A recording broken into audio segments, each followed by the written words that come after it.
Umargam police મથક વિસ્તારમાં થયેલા દુષ્કર્મના એક આરોપીને આજે સજા થઈ છે તેના વિશે તારીખ 27 ઓગસ્ટ 2024ના રોજ ઉમરગામના જે દેવધામ વિસ્તાર છે ત્યાંની ચાલીમાં એક 3 વર્ષની બાળકી સાથે દુષ્કર્મનો બનાવ બનેલો હતો.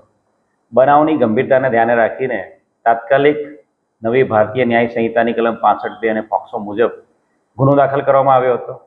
જે આરોપી છે એ આરોપી ગુજરાત રાજ્યની બહાર ભાગી જવાની કોશિશ કરી રહ્યો હતો ત્યારે એ આરોપીને ક્રાઇમ બ્રાન્ચની ટીમ દ્વારા તાત્કાલિક ટ્રેનમાંથી પાલઘર ખાતેથી 1 કલાકની અંદર એને પકડી પાડવામાં આવ્યો હતો.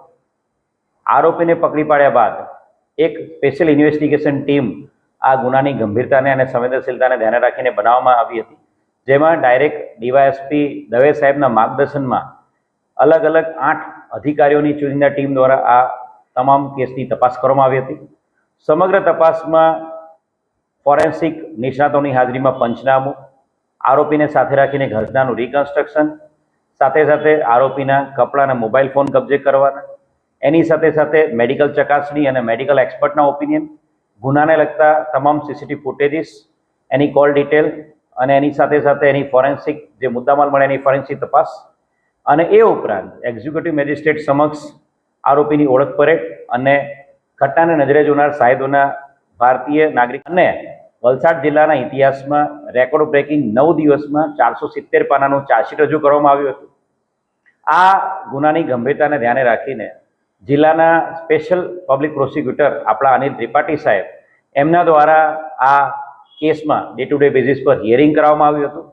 ફક્ત 82 દિવસની અંદર આ સમગ્ર કેસનું ટ્રાયલ પૂર્ણ કરવામાં આવ્યું હતું અને ટ્રાયલ પૂર્ણ થયા બાદ બંને પક્ષના વકીલોની રજૂઆતો અને જે ફાઇનલ આર્ગ્યુમેન્ટના આધારે આજરોજ આ ગુનામાં જે આરોપી ગુલામે મુસ્તફા છે એને કોર્ટ દ્વારા એમને અંતિમ શ્વાસ સુધી આજીવન કેદની સજા અને 50,000 રોકડ દંડ.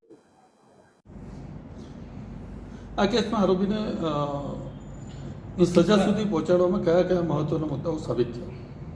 केस रजिस्टर्ड होने के बाद पुलिस की त्वरित जांच, अभियुक्त को पकड़ना और छोटी सी छोटी चीज़ पे बारीकाई से इन्वेस्टिगेशन करना, जिसकी वजह से यहाँ तक पहुँच चुके हैं. अभियुक्त को जब पकड़ा गया तो जिसने जो रेलवे की टिकट ली थी वो भी पुलिस ने उसके पास से बरामद की.